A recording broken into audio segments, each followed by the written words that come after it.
तर आपण कालच व्हिडिओमध्ये बघितलं की योगर्ट मेकर कसं मला भेट आलेलं आहे आणि आता ते कसं वापरायचं हे मी चौकशी केली आणि त्याप्रमाणे आपण आता हे वापरून पाहणार आहोत.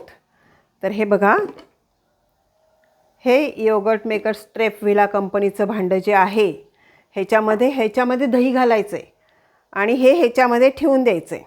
इतकंच करायचं आहे फक्त आपल्याला. म्हणजे आता ते फडक्यामध्ये दही घाला, टांगून ठेवा, परत ते दही काढा, फडकं दूध बसा, ही सगळी झंझट बंद झाली.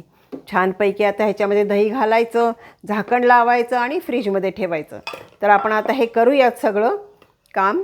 दही घालायचं ह्याच्यामध्ये. माझ्याकडे 2-3 दहीची भांडी होती, ती मी आता सगळी एक करते आणि छानपैकी आपण दही लावूयात. आणि ह्याचा दुसरा एक महत्त्वाचा मोठा फायदा असा आहे की आपण ज्या वेळेला दही लावून ठेवतो, म्हणजे फडक्यामध्ये बांधून टांगून ठेवतो, तेव्हा ते काही आपल्याला फ्रीजमध्ये टांगून ठेवता येतच नाही. ते आपल्याला बाहेर टांगून ठेवावं लागतं.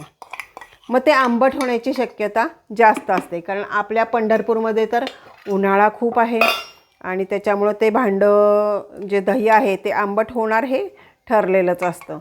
आता हे आपण भांडं फ्रीजमध्ये ठेवू शकणार आहे, त्यामुळं आंबट व्हायचा प्रश्न नाही. अगदी छानपैकी हे दही लागणार आहे आणि त्यांचा चमचा पण छान आहे बरं का. अगदी व्यवस्थित ह्या चमच्यानी छानपैकी हे काढता येतं आहे दही.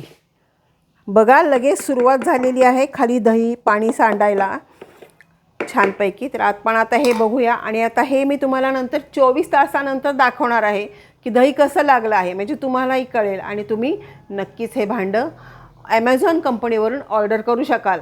ॲमेझॉन कंपनीची लिंक मी माझ्या प्रत्येक व्हिडिओच्या डिस्क्रिप्शन बॉक्समध्ये देणार आहे, त्यामुळे तुम्ही कुठलाही व्हिडिओ बघितला तरी तुम्हाला हे भांडं ऑर्डर करता येईल.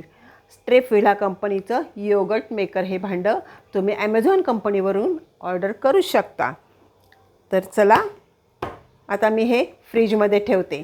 दही कसं झालं ते बघायला उद्याचा व्हिडिओ नक्की पहा.